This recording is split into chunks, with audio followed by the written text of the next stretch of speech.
Entonces, bueno, pues muchas gracias por estar aquí. Yo simplemente os voy a ofrecer pues lo que yo he aprendido en estos años, porque he aprendido muchas cosas de otra gente que ha ido por delante de mí en este tema, en el tema del primer anuncio.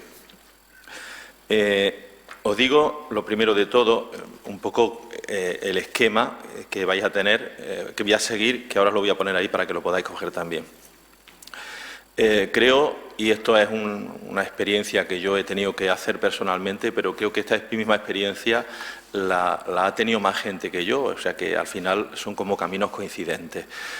Hablar del primer anuncio no puede ser solo hablar del primer anuncio, porque el primer anuncio tenemos que meterlo en un marco más grande, que es el marco de la nueva evangelización. Si de verdad nos damos cuenta de que la misión de la Iglesia es evangelizar, que eso ya se dijo hace mucho tiempo, pero lo sigue repitiendo el magisterio eclesial, nos damos cuenta de que la nueva evangelización tiene que comenzar con el primer anuncio. Y el primer anuncio va dirigido a la nueva evangelización. Por eso, primero dibujaré este marco, la nueva evangelización. Pero para hacer nueva evangelización, la Iglesia tiene que transformarse, tiene que convertirse. Y tenemos que hablar necesariamente, y de hecho pues me ha agradado porque creo que también lo que yo pueda decir se puede enmarcar en ese camino que estáis recorriendo vosotros en la diócesis, en orden a una conversión pastoral, a una renovación pastoral de la diócesis, ¿no? Este sería como el segundo punto, enmarcar el primer anuncio como motor y también como consecuencia de la conversión pastoral de las parroquias, de la diócesis, de la Iglesia. Situar el primer anuncio en un proceso, porque yo creo que ya no, hace unos años quizá, cuando hablábamos de primer anuncio hablábamos como de una experiencia puntual, pero hemos ido tomando conciencia de que el primer anuncio no es una experiencia puntual, sino el principio de un proceso. Y entonces no tenemos que olvidarnos de todos los puntos de ese proceso, de todos los pasos de ese proceso, cuando hagamos el primer anuncio. Tenemos que verlo conjuntamente. Y estas serían como las tres bases. Después de estas tres bases vamos a describir el primer anuncio. Yo voy a dar algunas pinceladas, luego si queréis en el diálogo podemos hablar de algunas de ellas. Y dibujaré algo así como una especie de modelo estándar de primer anuncio. ¿Cómo se hace el primer anuncio? Esto no pretende ser un modelo rígido, pero sí nos damos cuenta de que hay cosas que en los mismos evangelios o en el libro de los Hechos de los Apóstoles especialmente, como se nos dice, cómo es eso del primer anuncio, qué pasos tiene, qué estilo tiene, pues hablaríamos también de eso, cómo se hace ese diálogo, ¿no? Y luego, pues algunos rasgos sobre el primer anuncio, para terminar con unos puntos suspensivos para recordar de nuevo que el primer anuncio es el principio y luego viene todo lo que tenga que venir detrás. De hecho, vosotros, si vais a programar ahora los próximos años, vais a empezar por el primer anuncio, pero después vendrá el proceso de discipulado, los acompañamientos, la presencia pública en la sociedad. Bueno, si queréis, ahí tenéis, podéis coger con el móvil el esquema de la charla y una bibliografía. Dejo un minutico unos segundos para que podáis cogerlo. No lo traje en papel, como dicen que tenemos que ahorrar papel, pues ahí se os queda también.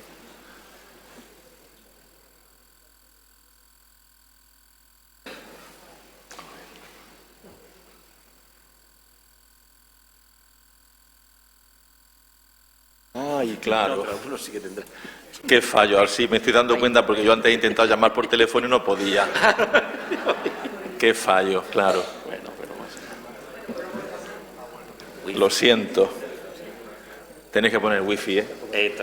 Hay que poner wifi. Bueno, lo siento, de cualquier manera. Algunos sí que tendrán. De cualquier manera, como se queda ahí, luego podéis cogerlo en el. Claro. Primero, ese marco, el marco de la nueva evangelización.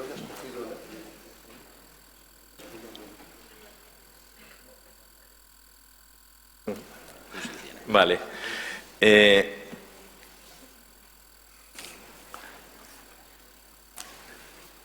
Esta es una afirmación muy antigua.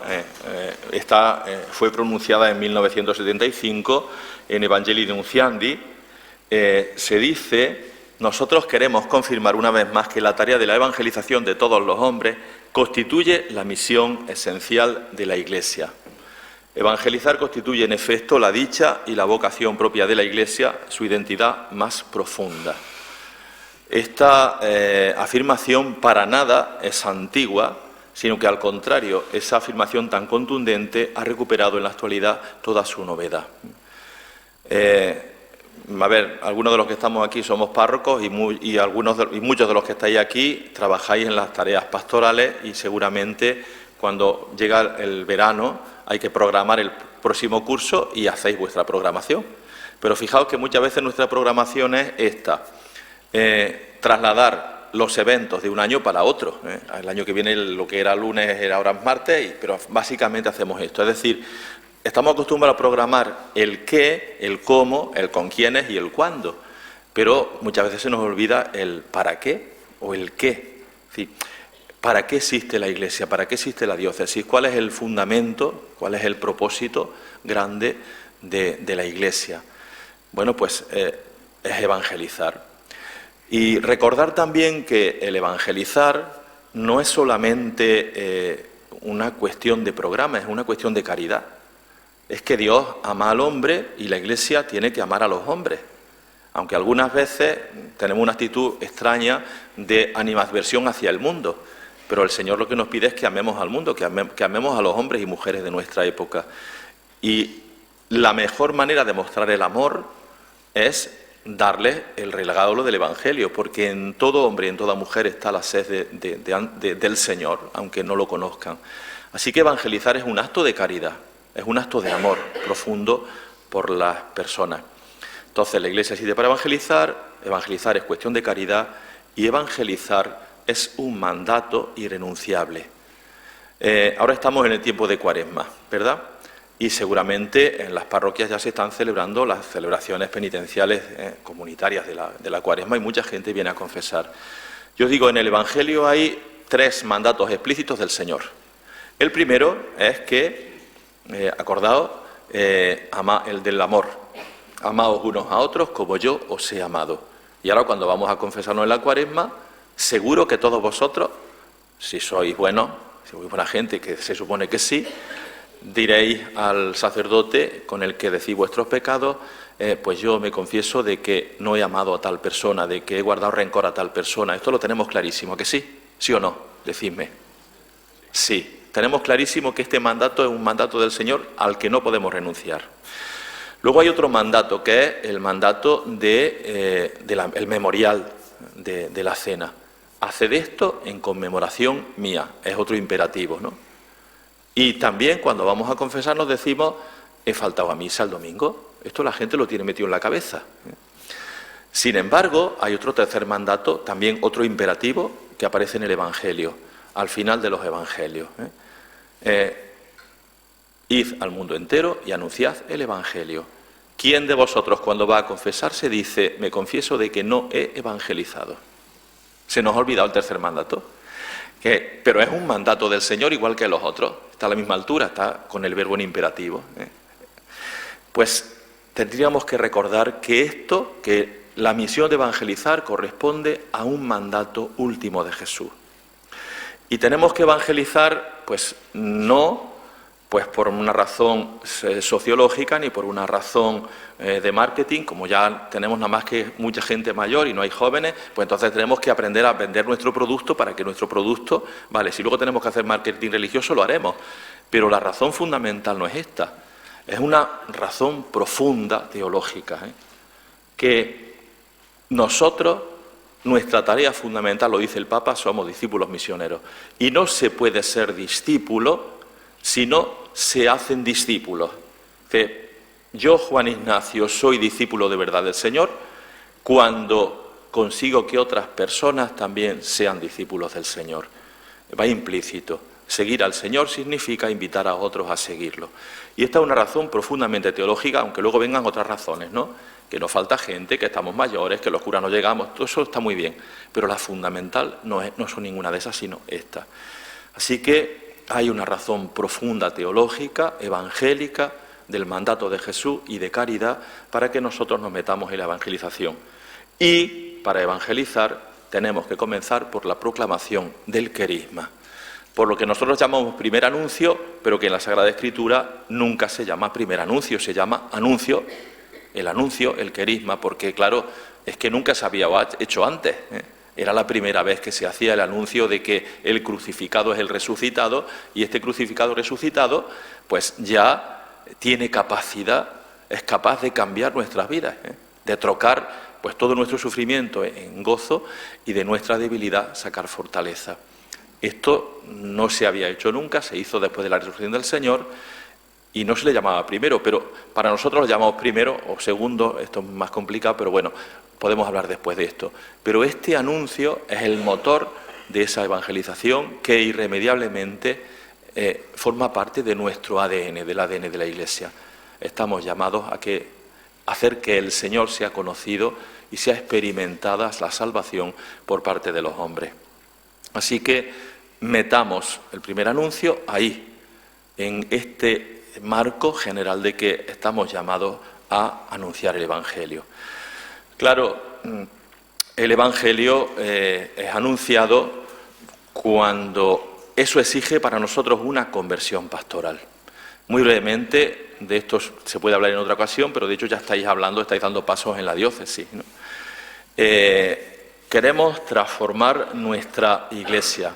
Dice el Papa en Evangelii Gaudium que el primer anuncio o querigma debe ocupar el centro de la actividad evangelizadora y de todo intento de renovación eclesial, ya que nada hay más sólido, más profundo, más seguro, más denso y más sabio que ese anuncio, y que toda la formación cristiana es ante todo profundización del querigma.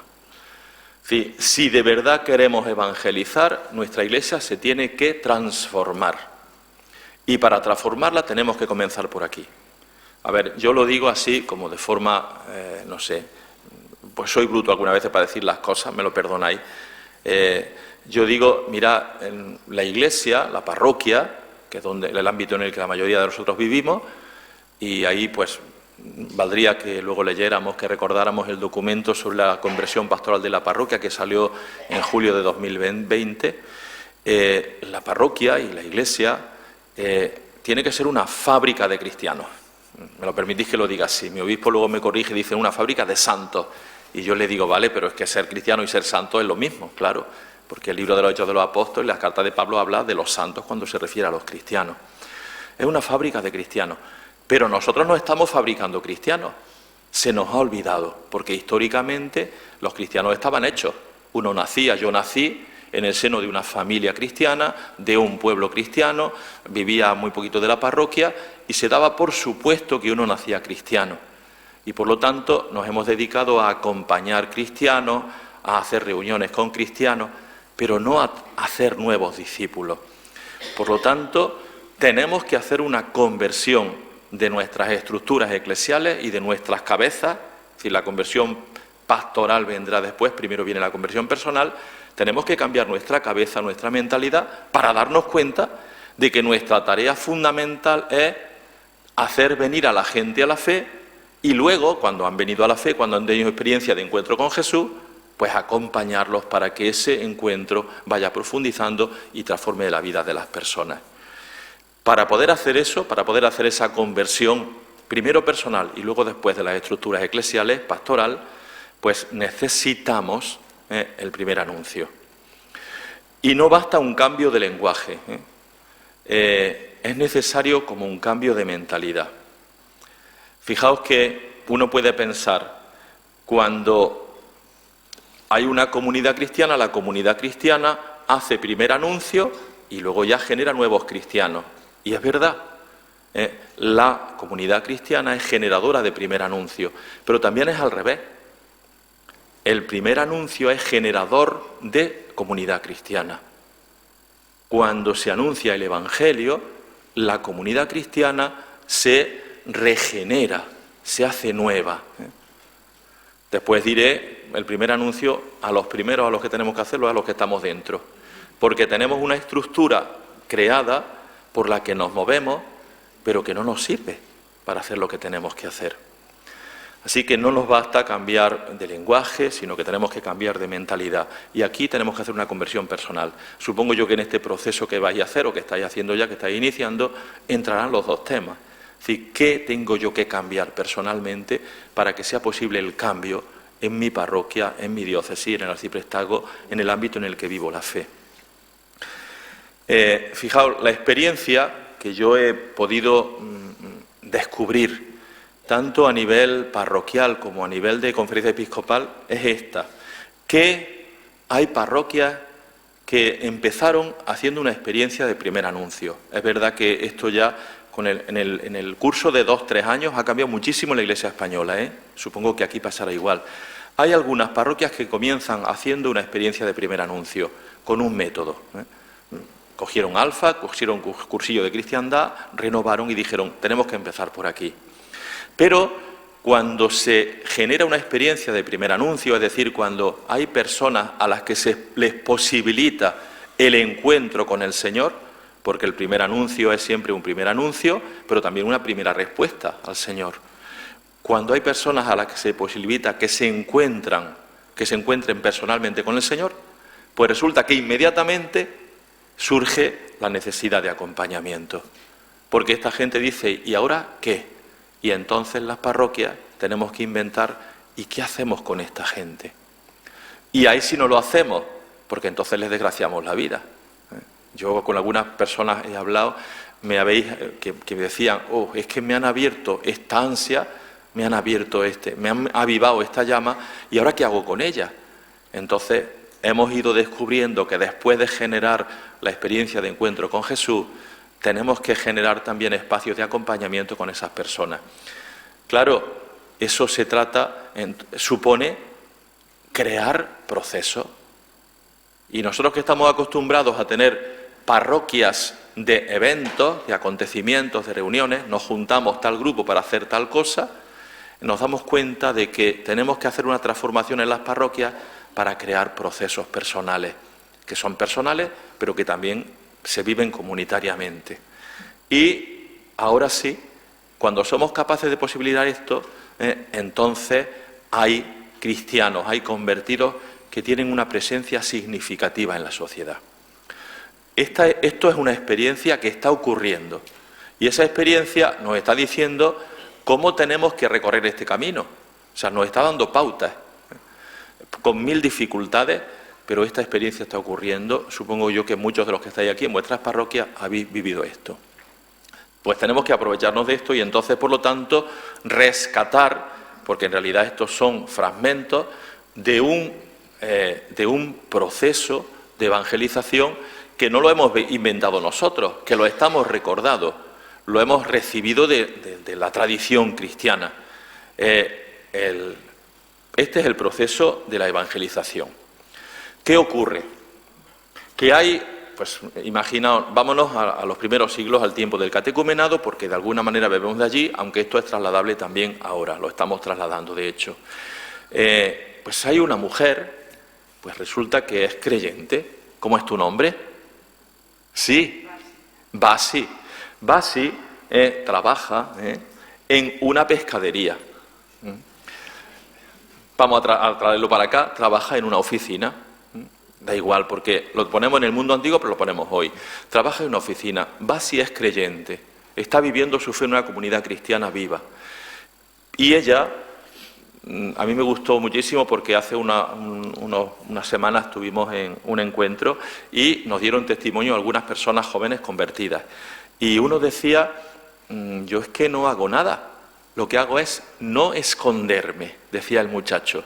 No estoy todo el día hablando del Señor a mis compañeros de trabajo, pero no me escondo. Basi no se esconde. No está todo el día diciendo el Señor es muy bueno y hay que rezar 7 rosarios, pero no se esconde. Pues ella tiene, no sé, su móvil con una musiquita, unas campanitas, en lugar de ring, ring, ring, el teléfono hace tolón, tolón. Ya está. Pero Basi, ¿qué hace? Le pregunta alguien. Sí, pero Basi vive de un modo especial. Da testimonio de que es creyente, sin decir explícitamente que es creyente, porque hay 2 compañeros que la tienen avasallada, pero no les toma ojeriza. Y cuando le piden que les haga algo, es que va así encima, dicen los otros, es tonta, pero ella lo hace porque es cristiana. Es decir, primero de todo el testimonio de las obras. Ese testimonio genera en una compañera suya que está allí, en medio, no es de la que lo trata mal, pero tampoco es amiga, que se llama Asunción. Asunción le preguntaba así: ¿tú cómo vives así? ¿Por qué vives así? Y entonces ya se iba así, cuando le han preguntado, da testimonio explícito, anuncia el querigma. Yo me he encontrado con el Señor, y a mí Jesús, esto te lo puedes creer o no, pero yo creo en que el Hijo de Dios murió en la cruz, resucitó, y me ha cambiado la vida, de tal manera que ya me da igual que se aproveche de mí, yo pasaré por tonta, pero soy feliz. Claro, pues resulta que Asunción dice: pues esto es guay, yo quisiera saber más. Y entonces, ahora ya, no tiene por qué esconderse, antes no se escondía, pero ahora menos, porque sabe que en Asunción, Asunción tiene una interlocutora que está abierta, y entonces le hace como una especie de precatecumenado, es decir, la acompaña para que conozca más la historia de Jesús y la experiencia de encuentro. Eso genera en Asunción una fe primera, una primera conversión. Oye, ¿y si esto es verdad? Yo quisiera saber más. Y entonces Basi le dice: pues mira, vamos a la parroquia, vamos a la comunidad, que hay un grupo que está trabajando este tema y que va a seguir este itinerario. ¿Por qué no entras tú? Y ella es valiente y dice: pues voy a entrar, ya está, no me importa que en la oficina me digan lo que sea, voy a entrar. Y en ese itinerario va formándose, va teniendo experiencia de encuentro con el Señor, hasta que llega el momento de recibir los sacramentos de la iniciación cristiana y empieza a vivir como Basi y con Basi su experiencia creyente en una comunidad, la vida comunitaria. Pero claro, en la vida comunitaria se hace apostolado, hay servicios, hay ministerios para dentro de la Iglesia, y resulta que Asunción, que estaba lejísimo, ahora está cerquísima y dice: ¿y yo qué puedo hacer también aquí en la parroquia? Pero sigue trabajando porque se hizo creyente, pero el trabajo no lo dejó porque sus hijos tenían que comer. Y entonces, al mismo tiempo que es creyente y tiene ya su apostolado en la parroquia, en la comunidad, también se convierte en un nuevo testigo, y ahora ya son dos en la oficina que no se ocultan, que no se esconden. Este es el proceso. Esto está dibujado, aunque yo lo haya trasladado a la oficina, esto está dibujado desde el principio de la fe eclesial, del cristianismo. ¿Qué pasa? Bueno, tenéis buen proyector y se ven bien los colores. Os dais cuenta que hay 3 bocadillos que están en azul en lugar de en verde. ¿Qué pasó? Que este proceso, hay un autor español que trabaja el tema del primer anuncio y dice: hay un eslabón perdido. Esto es una cadena, es un proceso, pero en este proceso, en esta cadena, hay un eslabón que se perdió, que es el anuncio del querigma, el primer anuncio. Yo diría, en realidad hay tres eslabones que se perdieron. Se perdió el anuncio del querigma, se perdió el catecumenado y se dio por supuesto que todos hemos tenido una primera experiencia de conversión y de encuentro con el Señor. ¿Esto es malo? Mire usted, no. Nuestros antepasados han sido buenísimos. Si estamos aquí es porque nos han traído a la fe. Pero ¿qué pasa? Que actuamos como se podía actuar en esa época. Pero no podemos seguir dando por supuesto que se ha anunciado el Evangelio, que la gente ha sido acompañada en ese primer anuncio y que la gente ha tenido un primer encuentro con el Señor. El Papa lo dice: no demos nada por supuesto. No podemos dar por supuesto que la gente conoce a Jesús. Y por lo tanto tenemos que recuperar. Hemos dado por supuesto que esto estaba hecho. De hecho, conmigo el primer anuncio lo hizo mi abuela Conce. Me llevaba a la iglesia y ya está. Y allí rezábamos y ella me explicaba cosas. Y un día, cuando iba a comulgar, al cura se le cayó la hostia en el suelo y mi abuela se puso a llorar. Y yo le pregunté: abuela, ¿por qué llora? Porque se ha caído el Señor al suelo. Yo no necesité, y mi madre me enseñaba a rezar, pero eso no ocurre hoy. Entonces no podemos dar por supuesto que lo que se daba en otra época, hoy se está dando. Tenemos que recuperar esto porque si no, el proceso no está completo. Y si no está completo no funciona. No funciona. Esto es un tren que se dan desenganchado, un carril, un vagón, y como está desenganchado no funciona. Así que en este proceso la primacía la tiene el primer anuncio, la referencia permanente al querigma. ¿Esto qué quiere decir? Que el anuncio no es solo lo primero en el tiempo, sino lo primero esencialmente. Claro que es lo primero en el tiempo. Algunas veces no somos... Es decir, invitamos a una gente que está al borde de la fe, oye, vente, vamos a rezar el rosario. O vente que vamos a confesar. Chiquillo, espérate, primero que tenga una poquita de experiencia creyente y luego invítalo a todo lo que quieras. Es el principio, claro. El anuncio de Jesús que ha muerto y ha resucitado, que transforma la vida de las personas. Y esto ha de ser lo primero, antes que todo lo demás, pero también ha de ser lo primero, porque todo lo demás depende de esto. Ahora, claro, uno puede pensar, bueno, pues eso ya lo estamos haciendo, porque en mi parroquia las homilías son muy carismáticas, las catequesis son muy carismáticas, y los sacramentos, las celebraciones son muy carismáticas, ¿vale? Pero no puedes quitar ningún elemento porque ningún elemento sustituye a otro. No sé si me entiendo. Pues claro que tenemos que tener homilías muy carismáticas, celebraciones muy carismáticas y catequesis muy referente al querigma, pero no podemos quitar el anuncio explícito del querigma como fundamento de todo lo que viene detrás. Por eso pongo ahí que cada elemento es necesario en su momento, ninguno suficientemente aislado. Sí, este viaje sí que se ha dado ya en la Iglesia de España, que muchas parroquias dijeron vamos a hacer alfa y luego se dieron cuenta de que el método por sí solo no sirve, es un método para iniciar un proceso que hay que continuar después.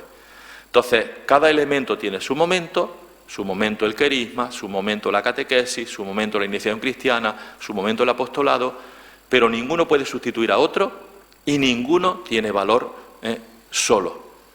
Nos viene una persona, por ejemplo, a la parroquia, a ver, yo quiero meterme más en la parroquia, quiero tener parte de esto, porque vivió mucho tiempo alejada.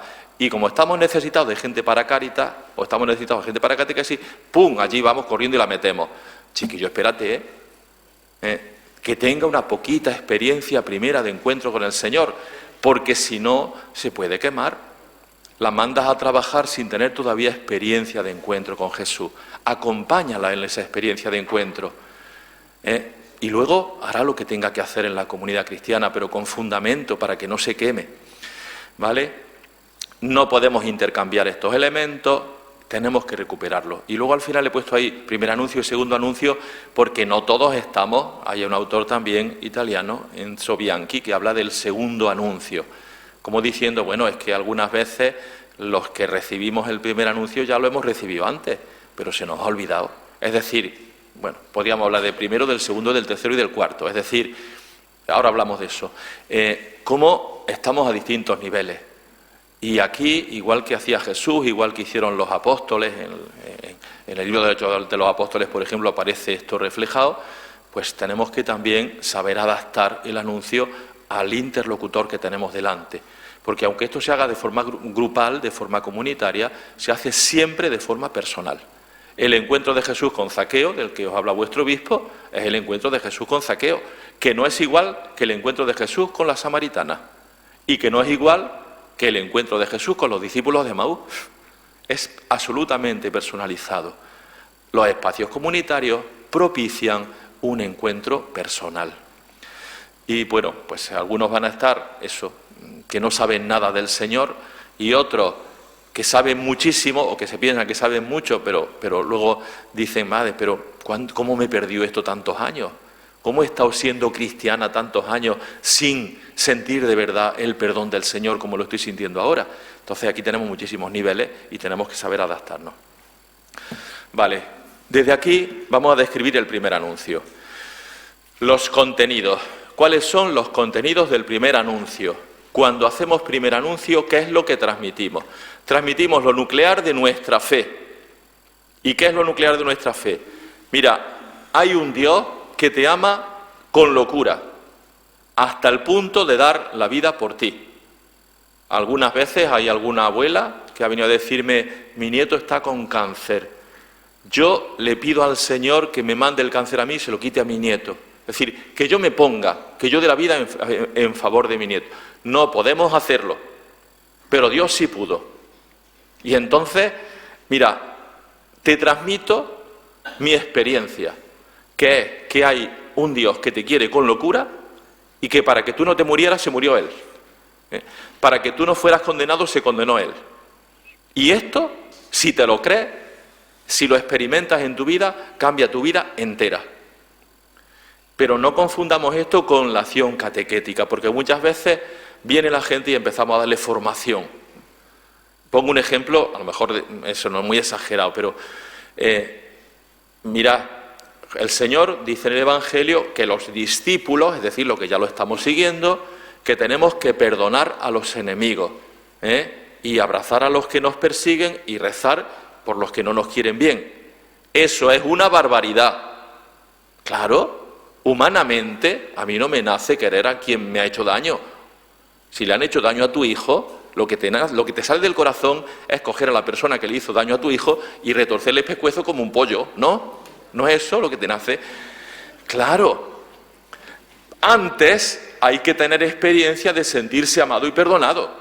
Cuando yo me he sentido perdonado y amado por Dios, aunque soy, y lo digo como Juan Ignacio, un desastre, cuando yo he experimentado en mi debilidad que hay alguien que me quiere profundamente, después bien puede venirme ya a pedir el Señor lo que quiera, pero antes tengo que tener esa experiencia.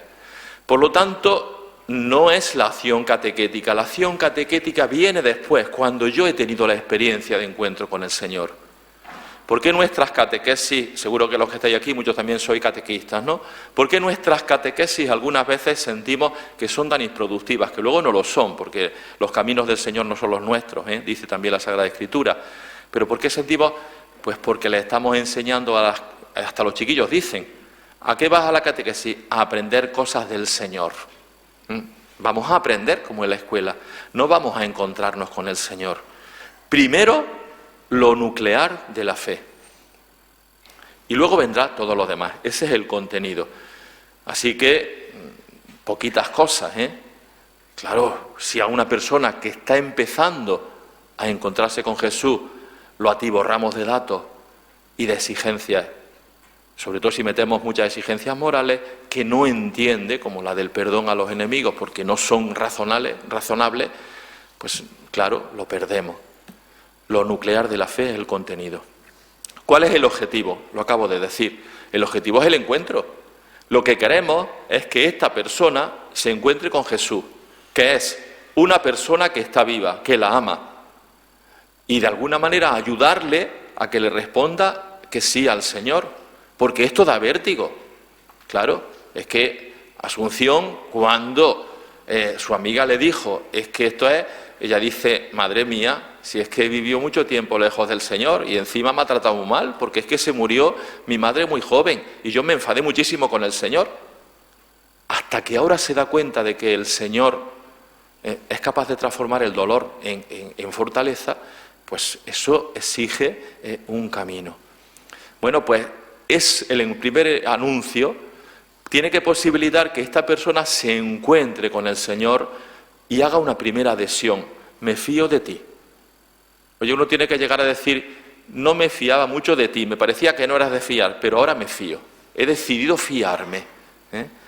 Es decir, que el primer anuncio provoca el primer encuentro, que luego después se irá haciendo más grande. ¿Cómo es el estilo? Directo y explícito. Y en esto tenemos que ser, como, creo que es, a ver, ¿cómo lo digo? Tajante. No tenemos que defender al Señor, que algunas veces nos ponemos a defender al Señor cuando la gente está en contra. El Señor no necesita tu defensa, eso es una soberbia. Tú no tienes que defender al Señor. El Señor sabe defenderse solo. Se defiende de ti, que lo haces tan mal. Vamos, yo lo digo por mí. Claro, pero sí que tiene que ser un anuncio directo y explícito. No te andes por las ramas, no nos podemos andar por las ramas. Bueno, es que yo quisiera decirte que no sé cuánto, pero en fin, no te enfades mucho. No, mire usted. Vamos a anunciar la fe que tenemos. No vamos a hacer una defensa como si estuviéramos haciendo guerra con el mundo, pero sí tenemos que decir quiénes somos. Después hablaré un poco de la parresía de la que habla el libro de los Hechos de los Apóstoles. Tenemos derecho a expresar nuestra experiencia, porque vivimos en el mundo de las libertades, ¿no es así? Por lo tanto, tenemos el mismo derecho que todos los demás. Y encima nos asiste la certeza de que Dios está de nuestra parte. Así que, directo y explícito, acentuando siempre la primacía de la acción de Dios. Lo que ocurra aquí no depende de ti, depende del Señor. Y no vayas pensando que tienes que tener delante la persona perfecta que pueda coger el anuncio. ¿Por qué? Porque no puedes prejuzgar a quien, mira, otra vez vuelvo a lo de, es que ha sido un texto muy bien elegido, lo de Zaqueo, o lo de Magdalena, ¿no? Lo de María Magdalena. Teóricamente, estas personas no son las más adecuadas, o Mateo, cuando el Señor se dirige a una persona para establecer una conversación con ella, o la samaritana, si Jesús hubiera prejuzgado, se hubiera ido pues con el rabo entre las piernas, dicen en mi tierra, cuando la samaritana le dice, eres un maleducado. ¿Por qué hablas conmigo que soy una mujer y tú eres un hombre? Y encima yo soy samaritana y tú judío. Qué poca vergüenza tienes. Yo traduzco esto al andaluz, la conversación de la samaritana. Pero, ¿me entendéis? Si Jesús se hubiera dejado llevar por el prejuicio, pues no hubiera hecho. No, oye, mira, que el Señor ya está en el corazón de cada persona. Y por lo tanto, pues tú confía en el Señor. Digamos directamente lo que tenemos que decir, estilo directo y explícito. Tú no juzgues la idoneidad del interlocutor, de aquel que oye. Este es nuestro estilo.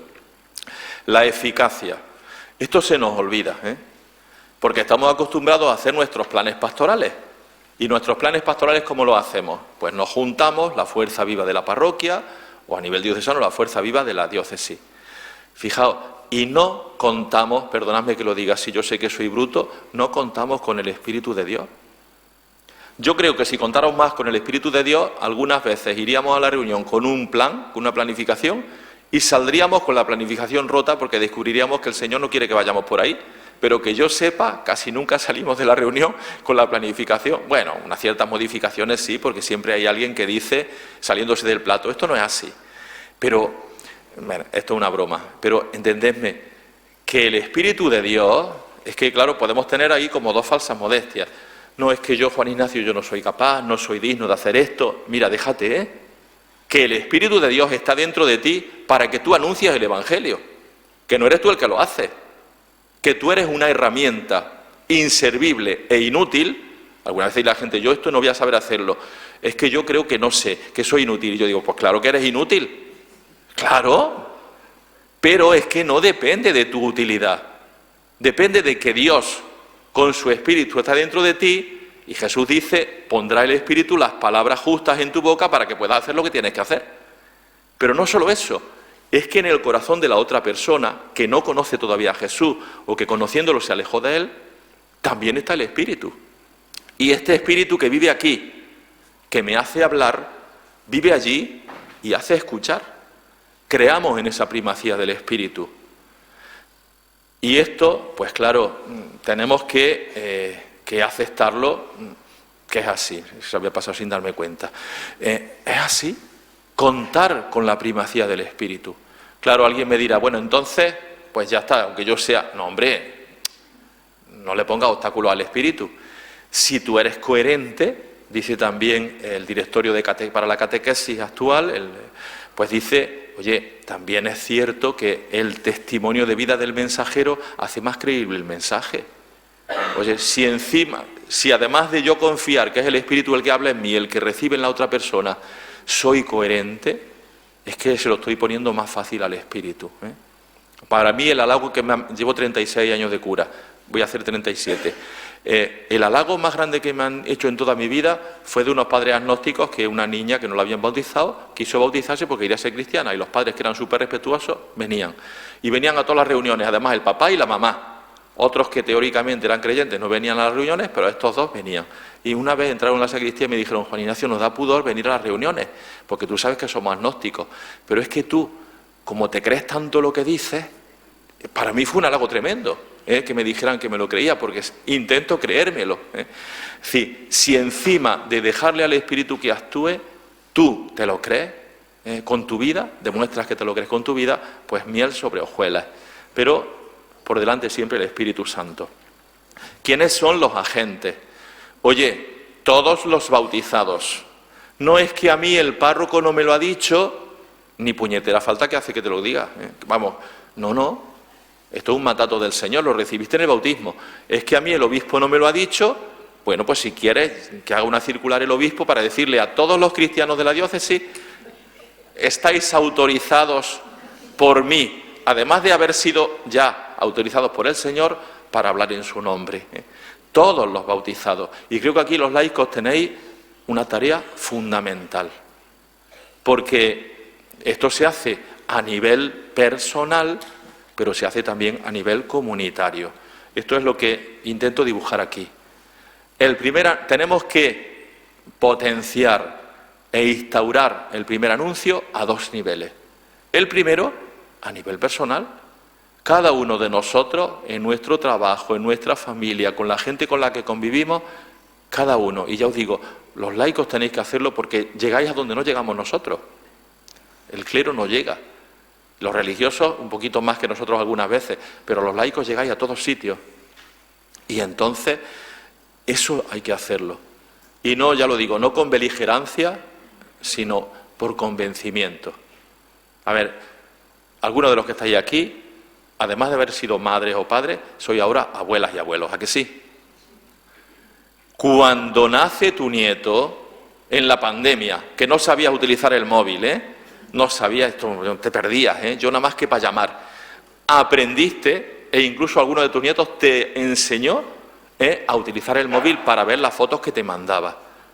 Y tú, en cuanto tienes la oportunidad, sea la conversación la que sea, terminas enseñando las fotos de tu nieto, ¿no es así?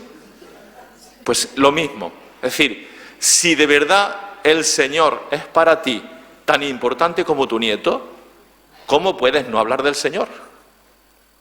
Es decir, de lo importante que es para ti, de lo feliz que te hace haber conocido a Jesús y poder... Ya es que me emociono. Esto es una herencia paterna, Sí. Me daba mucho coraje cuando mi padre se emocionaba. Yo decía, este hombre, ¿por qué se emociona por todas las cosas buenas? Y pues si son buenas, ¿para qué se emociona? Y ahora ya me emociono yo y ya lo entiendo. Entendedme, si de verdad el Señor te hace vibrar y si te hace feliz, a pesar de los 1000 problemas que tienes y puedes subsistir ahí, oye, ¿cómo puedes no hablar del Señor? Esto tenemos que quitarnos todos los prejuicios. Si se puede hablar del equipo de fútbol, se puede hablar de los bolillos, se puede hablar de no sé qué hobby que tienes, ¿por qué no podemos hablar del Señor? Porque el mundo no lo acepta, pero es que el mundo lo necesita, aunque no lo acepte, el mundo lo necesita. Pues a nivel personal, pero también tenemos que generar espacios comunitarios. Tenemos que generar espacios comunitarios. Y esos espacios comunitarios vamos a utilizar herramientas, Hay 1000 herramientas. Yo no sé aquí en la diócesis, algunas parroquias estáis utilizando pues Alfa, cursillo de cristiandad, los retiros Emaús para jóvenes, camino necatecumenal, el modelo que está haciendo ahora Acción Católica 440, en fin, tenemos herramientas. Pero las herramientas son herramientas, para crear espacios comunitarios de primer anuncio. Pero las dos cosas tenemos que hacerlas. Fijaos, 2 tareas, Yo os digo que tenéis 2 tareas para este curso, o bueno, para los cursos venideros, ¿no? Vamos, que me hablo también porque en la diócesis nuestra estamos así también, y creo que es un camino apasionante. Tenemos que hacer tomar conciencia a cada cristiano y a cada cristiana de la tarea de que tiene que hablar del Señor. A mí me llamó la atención, estuve 8 años en Ecuador, ya os lo ha dicho él, oye, que allí no había, los cristianos no tenían tanto pudor como nosotros, que te pones unos pantalones rotos, aunque tienes 60 años, y no te da la sensación de ir, no te da vergüenza, porque estás a la moda. Y como todos queremos ser jóvenes, pues tú eres joven, aunque tengas 65 años o 70 años, eres joven porque te pones los pantalones rotos, vas a la moda. No nos da vergüenza. Oye, pero ir con una cruz en el pecho o con una Biblia en la mano nos da vergüenza.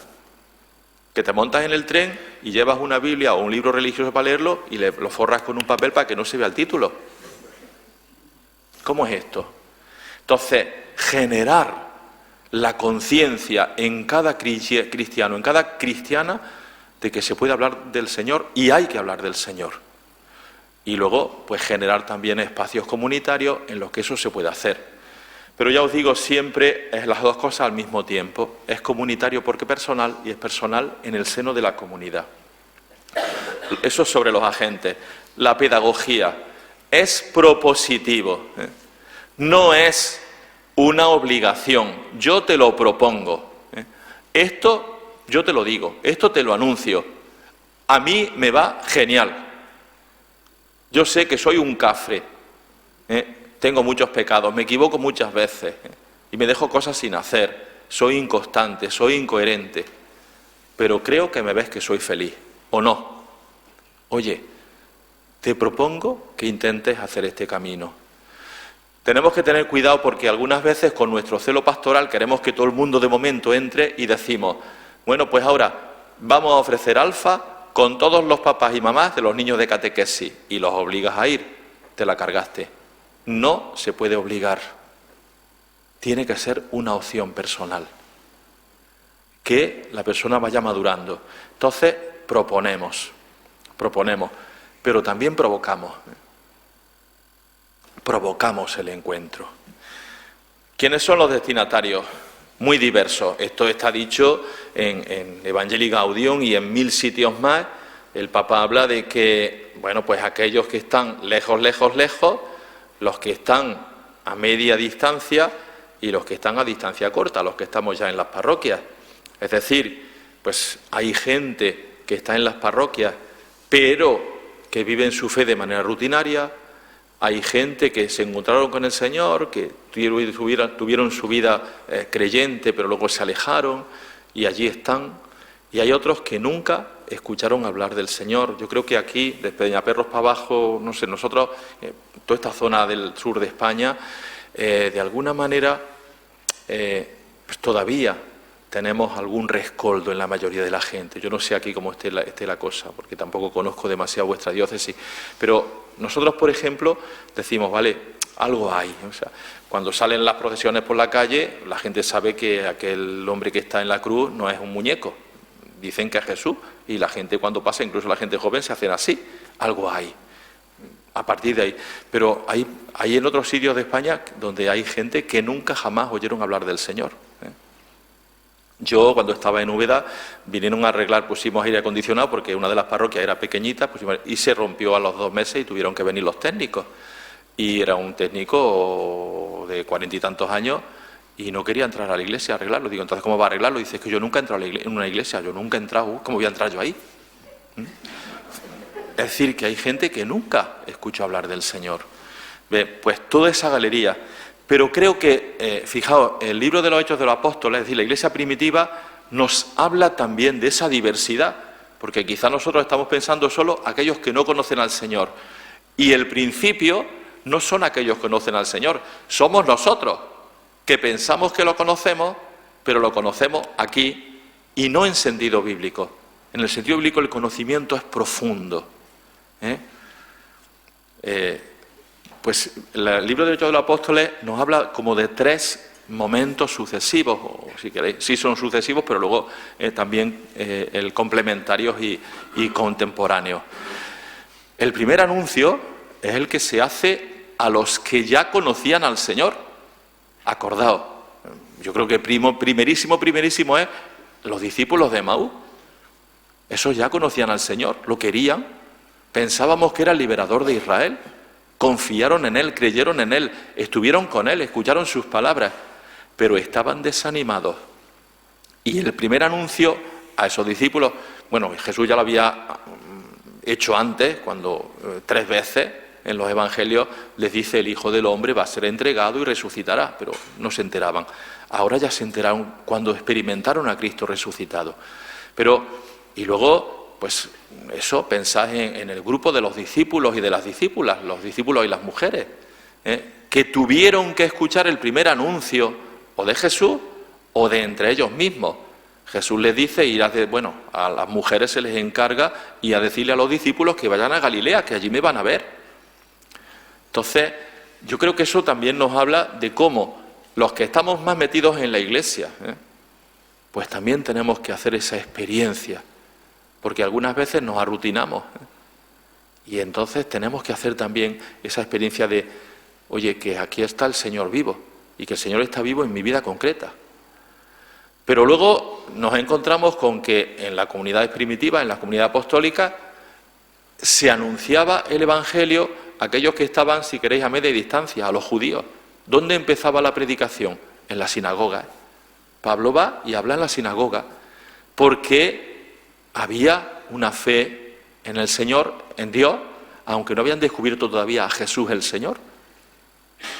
Yo creo que esto valdría para gente que nosotros algunas veces la tenemos como a media distancia y nos quejamos. Es que vienen a misa pero no quieren más nada. O es que vienen a bautizar, pues no nos quejemos. Yo cuando hablo con las catequistas de la parroquia, también soy párroco, y me dicen, jo, es que los padres no me hacen caso. Es que si te hicieran caso no hacía falta que estuvieras tú aquí. Si tú estás aquí para que conozcan al Señor, ¿no te das cuenta que lo que estás diciendo es una tontería? Si ya estuvieran catequizados, no estarían ahí. No te quejes de que están donde tienen que estar. Están a media distancia, pues como Pablo, que va a la sinagoga. Luego algunas veces la sinagoga lo echaban y decían, bueno, pues ya ahora me voy a otros, pero primero a vosotros. Y luego, pues también pues nos damos cuenta de que en la primera generación cristiana había un anuncio, dice el texto, a los griegos, es decir, a aquellos que no tenían, pues por ejemplo en Antioquía o en Filipos, ya no se va a la sinagoga, sino a un lugar donde la gente se juntaba allí para hablar. Pues también tenemos nosotros ese foro, a gente que está lejos. Entonces tenemos unos destinatarios muy variados, súper variados. Y tenemos que adaptarnos a cada uno de ellos, pero nunca se nos olvide que comienza por aquí. Fijaos, la conversión pastoral no empieza por convertir al otro. La conversión pastoral de mi parroquia comienza por convertirme yo y por regresar al amor primero. Claro, ya llevo 61 años conociendo al Señor, pero algunas veces esa relación se llena de polvo y no la limpio nunca. Y entonces cuando la limpio veo otra vez el rostro transparente de Cristo y digo, jolines, que me estoy arrutinando, que no vivo con intensidad, que no vivo con la ilusión que tenía cuando comencé a ser cristiano o cuando comencé a ser cura. Los que estamos dentro, los que están a media distancia y los que están lejos. Todos tienen que ser objeto de nuestra preocupación. Pero es importante que los que estemos dentro, y la dificultad más grande la encontramos con los que estamos dentro, porque tenemos una estructura que nos cuesta mucho trabajo dejar. Así que ánimo, dejaos que el Señor, voy a decirlo con una expresión de, dejaos que el Señor os despatarre. Eso, que no pasa nada, que luego vaya a estar felices. Los destinatarios. 4 momentos en el primer anuncio. Primero, la presencia. Oye, los cristianos estamos en el mundo y tenemos que estar en el mundo. Compartimos nuestra vida con todos, también con los no creyentes. Uy, yo no me junto con esos, que es que esos no se me puede pegar nada malo, nada más que nada malo, cosas malas. No, tú vives en el mundo y estás en el mundo. Tienes carta de ciudadanía. Estés más de acuerdo, menos de acuerdo, no podemos pasarnos todo el tiempo luchando contra el mundo. No somos del mundo, pero estamos en el mundo, y Jesús estuvo en el mundo, Y la dinámica de la encarnación tenemos que entenderla. El Señor ha decidido, voy a decirlo así, casarse con el mundo, amar profundamente al mundo, y nosotros tenemos que estar presentes ahí. A lo mejor lo primero no es decir nada, sino estar presentes. ¿Por qué? Porque tenemos que tener sensibilidad para entender cuáles son las necesidades, las aspiraciones, los dolores, las esperanzas de la gente con la que convivimos. Si no conectamos con sus dolores, con sus esperanzas, con sus vacíos, con la sed que tienen, ¿cómo le vamos a anunciar a Jesús? Que algunas veces damos respuestas sin que nos hayan dado las preguntas. Una de las veces que yo vine de Ecuador, pues el vicario general y el obispo comí con ellos. Y entonces el vicario general empezó a decirme, pues tú lo que tienes que hacer es no sé cuánto, como dándome recetas para problemas que yo hipotéticamente me había encontrado en Ecuador. Y cuando terminó todo el discurso, le dije, Jesús, te lo agradezco, pero todos esos problemas que dices no he tenido ninguno. Claro, algunas veces no escuchamos a la gente porque no estamos presentes en el mundo, nos protegemos, nos ponemos una coraza. Y entonces no escuchamos lo que el mundo necesita y no podemos darle la respuesta a sus preguntas, a sus inquietudes. Pues estemos presentes. Y luego sí, tenéis que vivir como Basi, dando testimonio, dando testimonio. Vive como una cristiana. Se merece un aplauso, vive como una cristiana. Dáselo, venga, sí. Claro. Y luego viene el diálogo, porque cuando estamos presentes, aunque no nos lo propongamos, yo creo que esto a algunos de los que estáis os ha pasado, que tenéis compañeros en vuestro trabajo, en vuestro círculo de amistades, que no son creyentes, pero que alguna vez cuando hay un problema en su casa dicen, te lo dicen no en el grupo del WhatsApp, sino por privado, reza por mí. Es así. Entonces, como estamos ahí, como estamos presentes y como damos testimonio vital, pues la gente puede entrar en diálogo con nosotros. Y luego, y esto es lo último, vendría el anuncio concreto, explícito de Jesús. Bueno, mira, en el libro de los Hechos de los Apóstoles, creo que en muchas cosas es para nosotros paradigma, hay relatos de episodios de primer anuncio. Y están trazados con una pauta. Esto de la pauta es bueno, no porque todos tengamos que seguir la pauta, así, si queréis, a pie juntillas, sino porque nos ayuda a entenderlo. El libro de los Hechos de los Apóstoles y los Evangelios, por ejemplo, cuentan los milagros de Jesús.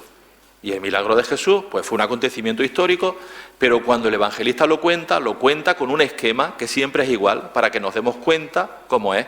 Pues, por ejemplo, pues que un enfermo presenta su enfermedad, dice así, que el enfermo invoca al Señor, que Jesús le dice que quiere que haga por ti, que Jesús le suscita la fe, y cuando dice yo creo, dice tu fe te ha salvado. Hay un esquema para contarlos. Independientemente de que aquello fuera un acontecimiento histórico, se cuenta, la narración está construida porque funciona, ¿sí? Porque somos rutinarios en el buen sentido de la palabra, porque vivimos procesualmente. Pues los relatos del libro de los Hechos de los Apóstoles están trazados con una pauta. Y fijaos que son relatos muy diversos. Hay anunciadores diversos. Está Pedro por un lado, Pedro y Juan, está Pablo, está Felipe. O hay lugares diversos. Está Jerusalén, están las sinagogas, está el camino. Felipe pues fue por el camino. O están lugares públicos. O hay auditorios distintos. Están los judíos, están los griegos, están los paganos. Pero hay un esquema común. Yo voy a trazar un esquema común. Ya os digo esto simplemente para ejemplificar, no es que tengamos que hacerlo así. Lo que sí me interesa que entendáis es que esto es siempre un diálogo entre dos personas y el Espíritu Santo que está actuando en medio de ellos. Este sería el proceso. Aquí lo tenéis, ahí van saliendo ya cada una de las... Entonces, fijaos, lo primero es el encuentro personal, en el que se comparten experiencias gratificantes o dolorosas. Esto lo vais a tener todo después. Si no queréis estar haciendo fotos, lo vais a tener todo. Después, el segundo momento es que yo digo lo que me ha pasado, cuento lo que me ha pasado. Lo tercero, que invito al otro a acto de fe. Y en medio está cuando anuncio explícitamente el querigma. Jesús muerto, resucitado, Jesús Salvador puede cambiar tu vida. Después viene la invitación a la aceptación personal del otro, a hacer la primera adhesión de fe y la invitación a seguir un itinerario en la comunidad.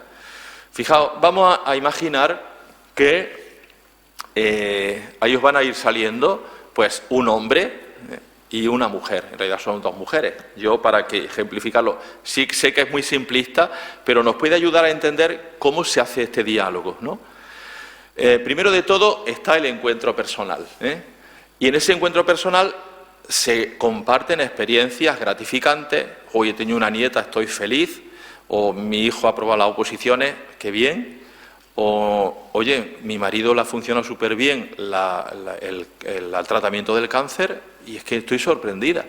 O al contrario, ¿no? Se murió mi marido, o mi nieta no sé cuánto, o no sé qué. Es decir, compartimos experiencias gratificantes y dolorosas. Y ese chico, pues le dice a la chica, oye, es que todos tenemos buenos deseos, o en realidad, oye, qué bien que te ha pasado esto. La interlocutora yo la he vestido de rojo cuando dice hasta aquí llegamos, ya no quiero más conversación, la he visto de verde cuando quiere que la conversación siga para adelante. Y la conversación hay que pararla cuando nuestro interlocutor dice que paremos. No os metáis, no nos podemos meter más allá de donde la gente quiere, tenemos que respetarla profundamente. Jesús sabía que con Zaqueo podía decir que me prepares cama, porque sabía que Zaqueo era rico, tenía muchas camas, pues dije, voy a hospedarme a tu casa. Y sabía que con los discípulos de Emaús tenía que hacerse el tonto para que ellos fueran los que le invitaran. Tenemos que tantear, pero no pasar más allá. Entonces, cuando la chica se pone en rojo ya, la conversación se corta hasta otro día, porque esto no hay que hacerlo todo en un día. Cuando la chica está de verde, quiere que la conversación siga. Vamos a intentar hacer la conversación. El chico comparte con esta muchacha, pero la muchacha le dice, bueno, sí, esto está muy bien, pero esto son ilusiones vanas. Vale, pues no se puede seguir, lo dejamos para otro día, cuando surja otra vez el tema, seguiremos hablando. O la chica puede decir, pues de verdad que puedo saciar mis deseos de Dios, y la chica sigue abierta. Y entonces el chico pasa ahora al segundo momento. La historia, la memoria histórica cristiana, pues es que la fe en Jesús ha cambiado mi vida. Yo te cuento que yo era muy desgraciado y ahora soy feliz. Y ella le dice, bueno, sí, eso está muy bien, pero tú es que tienes muchos pájaros en la cabeza, no se puede seguir hablando. O la chica puede estar abierta, dice, oye, pues ¿cómo ha sido? Cuéntamelo, ¿cómo es que cambió tu vida? Y entonces vendría ahora la tercera parte, la invitación al acto de fe. Y el chico le dice, pues sabes que esto no es irracional, puede parecer de locos, pero pues yo di un salto de confianza, empecé a fiarme del Señor. Y ella puede decir, si es que yo no puedo fiarme de nadie, me han hecho tanto daño. O, al contrario, puedes seguir, ¿en qué tengo que confiar? ¿En quién tengo que confiar? Dímelo. Y ahora viene el anuncio explícito de la fe. El chico dice, pues Jesús muerto y resucitado. Me encontré con el Señor, alguien que me quiere con locura, que dio la vida por mí y que transformó mi vida. La chica puede decir, madre mía, qué trabajo me cuesta creerme esto, o puede decir lo contrario. Oye, yo quisiera encontrarme también con el Señor, ¿cómo puedo hacerlo? Y entonces el chico la invita a que de verdad se fíe del Señor. Empieza depositando tu confianza en Jesús. Dile, oye, háblale. Y ella dice, ¿y cómo le voy a decir si es que no lo veo? O puede decir, mira, yo no lo veo, pero ayúdame también a encontrarme con él. Y finalmente, oye, pues si quieres de verdad dar el paso, te invito a que formes parte de un grupo que en nuestra comunidad parroquial está aprendiendo a encontrarse con Jesús y a vivir de su evangelio. Pues no tengo tiempo, lo siento. Vale, lo dejamos para el próximo día. O puedes decir, pues venga, te acompaño. Bueno, puede parecer simplista, pero es para que nos demos cuenta de que aquí hay un diálogo. Y el diálogo no es en 10 minutos. Oye, que mira, que aquí está el Señor, ¿quieres ser cristiana? Pues vente conmigo a la parroquia que vamos a hacer una celebración de no sé qué. No, hombre, ten paciencia. Claro, que a tu hijo no lo educaste en 2 días. Claro. Tenemos que tener una paciencia y siempre en diálogo y siempre a la escucha, porque el otro es el que tiene que decirnos, tiene que darnos las pautas de hasta dónde quiere llegar o hasta dónde puede llegar, porque el Espíritu está actuando dentro de él, pero también respeta profundamente. Bueno, pues si esto sirve, pues nada, como modelo. ¿Estáis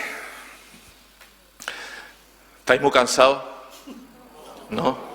Bueno, pues seguimos entonces, porque podemos cortar donde queramos. Pero yo creo que vale la pena, ya os digo, como resumen de esto, de este diálogo, de este modelo, siempre se hace en diálogo personal, lo he dicho antes, aunque se haga en entorno grupal, aunque lo hagamos en grupo, si estamos haciendo un alfa, si estamos haciendo un cursillo de cristiandad, claro, el ambiente posibilita el encuentro personal, pero no da por supuesto el encuentro personal. Y ahora, aunque lo hagamos personalmente, como lo hizo Basi con su compañera, siempre lo hace desde la comunidad, porque Basi no es una francotiradora, se apoya siempre en la fe que vive con su parroquia, con su grupo de vida. Entonces, siempre de tú a tú, aunque se haga en comunidad, y siempre desde la comunidad, aunque se haga tú a tú. y siempre dirigido a un después. Es decir, el primer encuentro supone, llamadlo como queráis, porque en esto estamos inventando 1000 formas y están bien inventadas. Un precatecumenado, un catecumenado, un discípulo, ponle el nombre que sea, pero esas personas a las que le tomamos el corazón, a las que Dios les toca el corazón, mejor dicho, tenemos que después acompañarlas. Ya tenemos que tener preparado en la parroquia algo para recibirlas después de... Y este es el segundo reto que tenéis, ya lo sabéis. Al final terminaréis diciendo, esta charla va a comenzar no poniendo, como decía antiguamente la gente en las películas, no. Va a terminar con puntos suspensivos, porque esto generará un proceso, una dinámica que tenemos que continuar. El estilo del primer anuncio. Mirad, entre la confesión y la narración. El Jesús confesado como Señor y como Mesías es el mismo Jesús resucitado que se ha dejado ver por los suyos, que murió en la cruz bajo Poncio Pilato y el que pasó haciendo el bien y curando a los oprimidos por el pecado. Estamos acostumbrados a confesar la fe y eso está muy bien. Todos los domingos, por favor, rezad el credo, no de forma rutinaria en la Eucaristía. Confesamos la fe. Pero la profesión de fe no puede, ¿cómo decirlo?, no puede eximirnos de la narración de la fe. Cuando Jesús tiene que hablar de Dios frente a los escribas y a los maestros de la ley, que hablaban repitiendo lo que ya se había repetido, contaban lo que ya habían contado, decían lo que ya habían dicho otros maestros, Jesús se presenta como un maestro con autoridad. La gente dice, oye, este hombre habla con autoridad.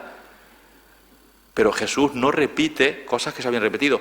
Jesús no dice, sino que cuenta historias.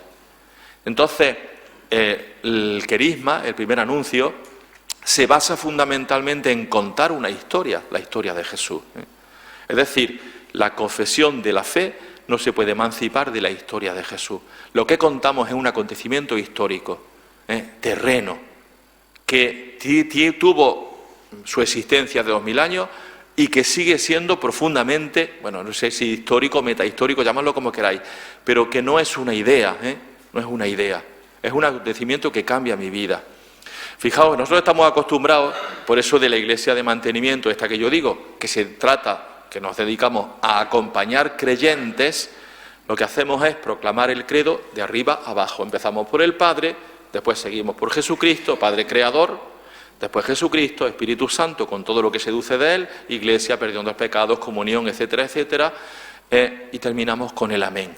Que el amén es mi adhesión personal. Cuando hacemos primer anuncio, cuando hablamos a gente que no conoce, tenemos que hacer el credo al revés, sin darnos cuenta, y no lo hacemos porque no estamos acostumbrados. Tenemos que empezar por el amén. Cuento mi adhesión personal y cuando transmito mi entusiasmo, mi ilusión por el Señor en ese amén, ahora ya me voy para arriba y descubro la presencia del Espíritu en mí y en el otro. Y el Espíritu me lleva a Jesús y Jesús me dice quién es el Padre. Con quienes no están en la Iglesia, el credo tenemos que hacerlo justo al revés, para que no funcione. ¿Por qué? Tenemos que empezar por la narración de mi vida, que enlaza con la narración de la vida de Jesús. Entonces, entre confesión y narración, no digáis muchos rollos, contad vuestra historia. Yo soy cura, 36 años haciendo homilías, los sufridos feligreses, hay que ver, Yo me doy perfectamente, los feligreses se dan cuenta, pero yo me doy perfectamente cuenta de cuando en una homilía estoy soldando el rollo y cuando estoy pasando la fe por mi vida personal. Cuando me estoy creyendo eso que estoy diciendo y eso que estoy diciendo me está transformando a mí. Yo me doy cuenta perfectamente. Y uno tiene sus días y sus días. Entonces, que pasemos siempre nuestra fe por la narración.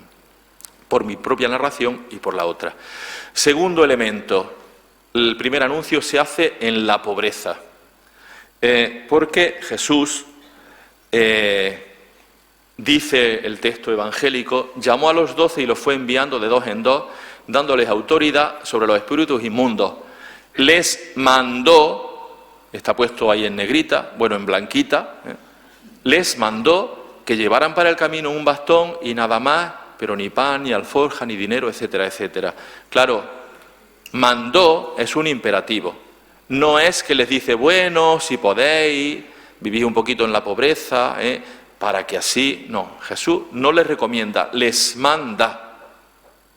Es decir, no se puede anunciar el Evangelio si no es desde la pobreza y en la pobreza. Eso no quiere decir que tengamos que ir con una mano delante y otra atrás, porque la pobreza no es solamente no tener nada, sino, si nos fijamos en Jesús, es la capacidad de darlo todo de sí mismo. Jesús tenía túnica y tenía sandalias.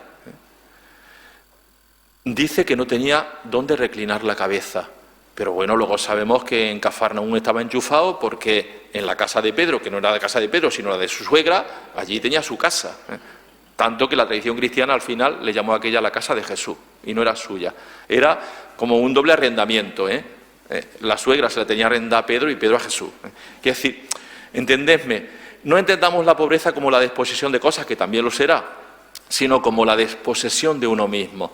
Y esto aparece en la segunda carta a los Corintios y en Filipenses, el himno de Filipenses. ¿Os acordáis? Dice la primera carta a los Corintios que Jesús, dice, ¿sed como Jesús? Que siendo rico se hizo pobre para enriquecernos con su pobreza. Es el modo de ser de Jesús. No es un modo de hacer, es el modo de ser. Jesús lo tenía todo y se quedó con nada, se desposeyó a sí mismo para poder estar cerca de nosotros, para salvarnos con esa pobreza, haciéndose semejante a nosotros. ¿Qué es lo que dice de otro modo la carta a los Filipenses? Yo creo que estos dos textos, esto valdría a lo mejor para otra charla entera, si alguna vez tenéis oportunidad, pues intentad hablar de este tema, ¿no? Pero a mí me parece que hay que leer los dos textos juntos, porque el himno de Filipenses dice lo mismo, que él, que era de categoría divina, no hizo alarde de su categoría, sino que se rebajó, y esto le dio al botón de bajar del ascensor y bajó hasta el fondo, hasta la muerte de cruz, y por eso Dios lo levantó, sobre todo, para que al nombre de Jesús toda rodilla se doble en el cielo, en la tierra, en el abismo, y toda lengua proclame, Jesucristo es Señor, para gloria del Padre. Es decir, la pobreza, Dios es Dios, Jesús es Dios, precisamente, perdone usted que lo diga así, no se entiende, yo sé que lo voy a entender mal, Jesús es más Dios porque deja de ser Dios. Entendedme, estoy diciendo una barbaridad. No es que deje de ser Dios, sino que oculta su condición de Dios, oculta su prerrogativa de Dios para hacerse cercano a nosotros y poder decirnos quién es Dios. Porque si no, si Jesús no se pone a nuestra altura, no nos hubiéramos enterado de nada. Así que nosotros tenemos que ponernos, dice también Pablo, poneos al nivel de la gente humilde. Tenemos que hacer ese esfuerzo por ponernos aquí abajo para poder conectar con los que están aquí abajo. Entonces, la Iglesia tiene que hacer el anuncio en la pobreza entendida como vía, a través de la pobreza, como disposición íntima, porque yo no busco la gloria. Juan Ignacio ha convertido a 3.000. Esto no vale para nada. Y como praxis, tengo que rodear de afecto. Juan Ignacio ha de dar afecto a aquellos que no tienen afecto, para que reconozcan en este afecto al Jesús que trae el amor de Dios a todos los hombres en la pobreza. Tercero, en la sinodalidad. Esta es la palabra de moda, que corremos un peligro, que es el peligro de poner el apellido y ya todo se queda igual, pero con apellido distinto, ¿no? Asamblea parroquial, eso es lo que hacíamos antes, ahora hacemos asamblea sinodal parroquial. Bien, si lo cambiamos el nombre, genial. Pero entendamos lo que significa. Jesús dice en el Evangelio de San Marcos, en verdad os digo que todo lo que atéis en la tierra quedará atado en los cielos, y todo lo que desatéis en la tierra quedará desatado en los cielos. Y además que si 2 o 3 de vosotros se ponen de acuerdo en la tierra para pedir algo, pues el Señor, el Padre, se lo va a dar. Donde 2 o 3 estáis reunidos en mi nombre, allí estoy yo. El texto es muy conocido. Pero me da pie ese texto a hablar de esto. Para poder anunciar a Jesús de verdad, tenemos que aprender a vivir en ese modo. Tenemos que aprender a ser iglesia y a hacer en la iglesia de este modo, con un discernimiento, con una decisión que forma parte del cómo del anuncio. Lo que yo te transmito es lo que yo he vivido, y lo he vivido aquí en esta comunidad. Es que he aprendido a ser creyente y he conocido al Señor aquí. Y lo que me dice el otro me ha ayudado para conocer al Señor. Pero si la otra no sabe ni leer, no sabe ni hablar, pero el otro está inhabitado por el Espíritu Santo y yo ahí, cuando hablamos, como dialogamos, cuando vivimos como hermanos y cuando tomamos decisiones juntos, descubro al Señor del que hablo y puedo hablar con conocimiento de causa de ese Señor. Y aquí, pues cada uno tenemos que aprender a respetar los carismas del otro y a escuchar lo que el Espíritu dice en el otro. Pongo dos ejemplos. Yo creo que el vivir en sinodalidad, el aprender a ser iglesia de este modo, a mí me encanta cuando hay encuentros así, que el obispo se encuentra con los laicos y los laicos con el obispo. Genial. ¿No es así? Porque algunas veces parece que el obispo está muy lejos y nosotros estamos muy lejos. Y nos echamos las culpas mutuamente. Yo lo decía en la diócesis el otro día, cuando teníamos reuniones para revisar cómo iba el trabajo del plan pastoral, las dificultades de los laicos en el proceso de conversión pastoral. Ya me las sé porque la gente va mandando sus aportaciones. La dificultad de los laicos es que el cura no nos hace caso. Ya está. Que queremos hacerlo y el cura no anda. Las dificultades del cura es que los laicos no me hacen caso. Pasan. Y luego ya viene, cuando ya logran conectarse, las dificultades de las comunidades es que el obispo no nos hace caso. Si esto es así, ¿qué pasa? Que tenemos que aprender a hacernos caso unos a otros, porque al final el Espíritu que habla en ti, habla también en el otro y en la otra. Vivamos así, aprendamos a vivir de esta manera en sinodalidad. Esto nos ayuda a evitar dos inmadureces que me parecen graves. La primera, la de la soberbia. Esta es muy propia de los que estamos aquí, menos ella, menos Josefina. Es muy propia. La soberbia. Os calláis porque vosotros no sabéis. Ya está. Entonces, ¿nosotros sabemos hacerlo bien? No, oye, ¿cómo va a ser eso? Vosotros nos tenéis que enseñar a nosotros, al clero nos tenéis que enseñar cómo hacerlo. Porque algunas veces estáis más en contacto con la realidad y nosotros estamos en las nubes. Entonces necesitamos escucharos. La soberbia es una inmadurez que no ayuda a la expansión del Evangelio. Y luego viene la otra inmadurez, que perdonadme que lo diga, estáis en mayoría, pero tengo que decirlo, que a lo mejor es muy propia del laicado, que es la irresponsabilidad. Pues como ellos lo hacen muy bien, que lo hagan ellos, y nos tiráis a nosotros los trastes. Creo que las dos cosas tenemos que evitarlas. Tenemos que aprender a contar unos con otros. Vivir en sinodalidad nos lleva a anunciar el Evangelio más creíblemente. Y lo último, en el Espíritu. La palabra de Dios en el centro, antes que los acentos doctrinales, morales o ideológicos. La palabra de Dios. Me encanta esta herramienta de primer anuncio que se va a hacer la experimentación el próximo fin de semana ya, y de ahí pues empezar a extenderse ya también en todas las diócesis que lo quieran, que la está generando Acción Católica. Está fundamentada en la palabra de Dios y en la experiencia de encuentro, en que la gente cuente: esto me ha pasado cuando yo he escuchado la palabra de Dios. En la centralidad de la palabra de Dios, antes que decir lo que hay que hacer y lo que no hay que hacer, antes de dar doctrina y antes de dar ideología, lo que transmitimos es la palabra. Porque además la palabra de Dios nos da muchísimas herramientas. Hay textos que, de hecho, en esta herramienta de Acción Católica está basada todo en encuentros de Jesús con personas en el Evangelio. El encuentro, ahora en la Cuaresma, este año estamos en el ciclo A, ya sabéis que los domingos tercero, cuarto y quinto son 3 encuentros fundamentales que hablan del encuentro con Jesús, para que también para los catecúmenos, pero también para los que ya estamos en proceso de recatecumenado, es decir, para los que queremos renovar nuestra fe. La samaritana, el ciego de nacimiento, Lázaro y sus hermanas. Pero luego hay más encuentros. En el Evangelio nos da miles pautas. Zaqueo, los discípulos de Emaús, el otro ciego, los leprosos. ¿Cuántos encuentros con el Señor? Así que la palabra de Dios tiene que estar puesta siempre al centro, porque la palabra de Dios es viva y eficaz.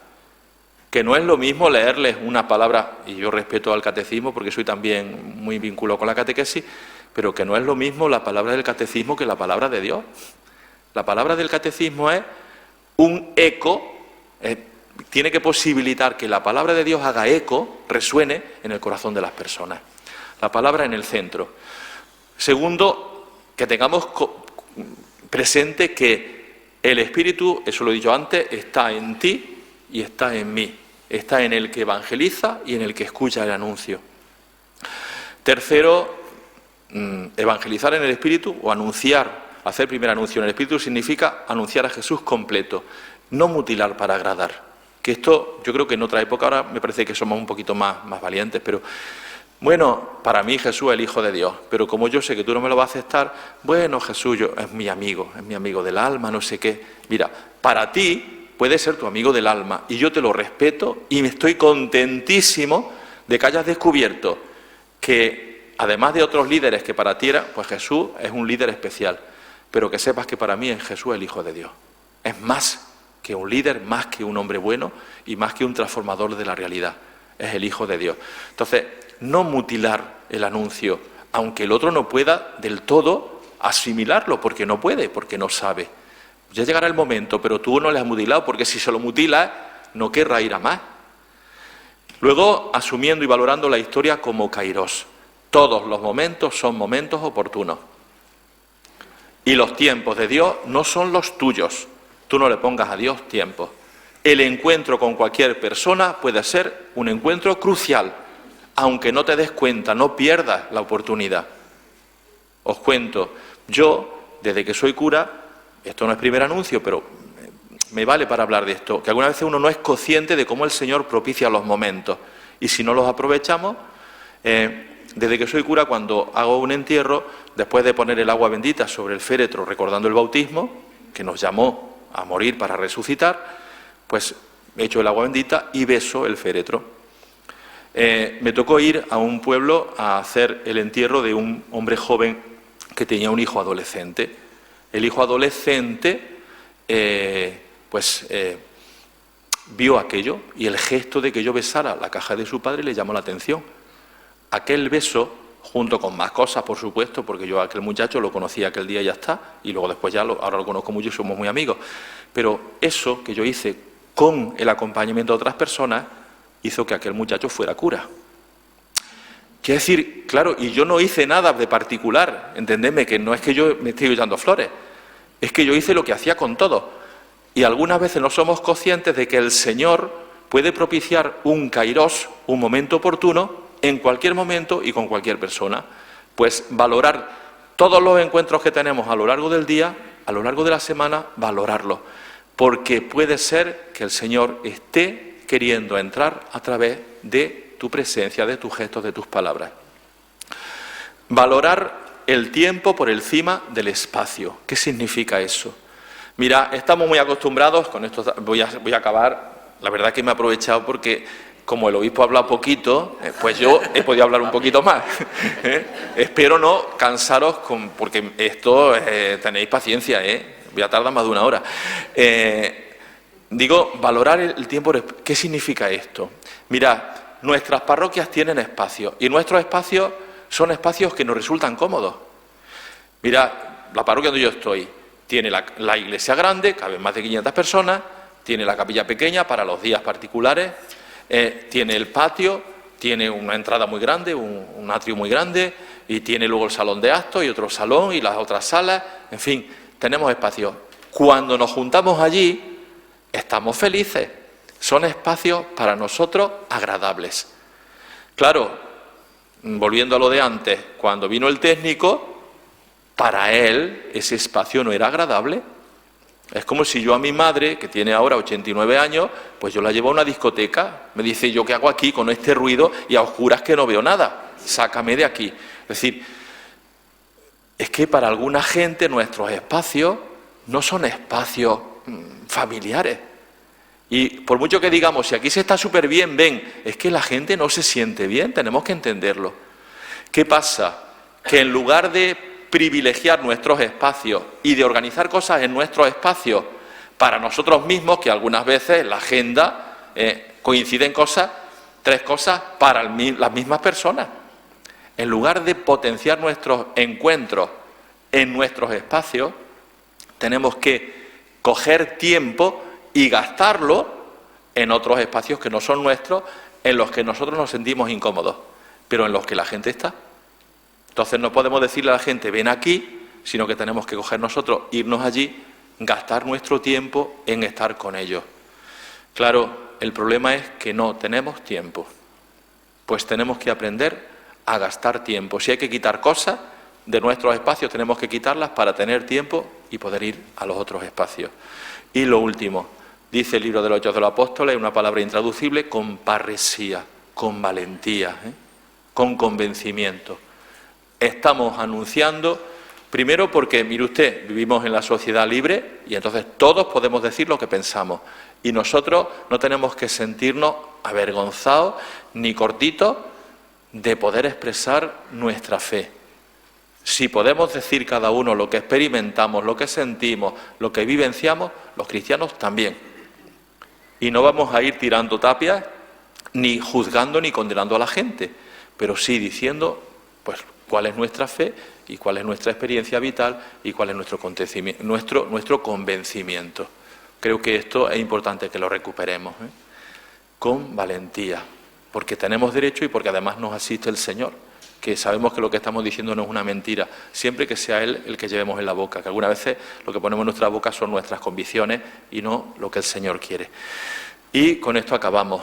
Cuando empezamos por el primer anuncio, viene todo lo demás, todas esas pelotitas que están cayendo ahí, pues todo lo demás, Empezamos por el primer anuncio y después tendremos que recibir a la gente que se ha encontrado con el Señor, que son 3 en la parroquia, pues hay que cuidarlos, como si fueran 50. Y después tendremos que crear pues esos discipulados y el acompañamiento y ya está. Pero esto ya seguiréis vosotros hablando con vuestro plan pastoral porque es una cadena que va generando su propia dinámica. Bueno, muchas gracias por vuestra paciencia.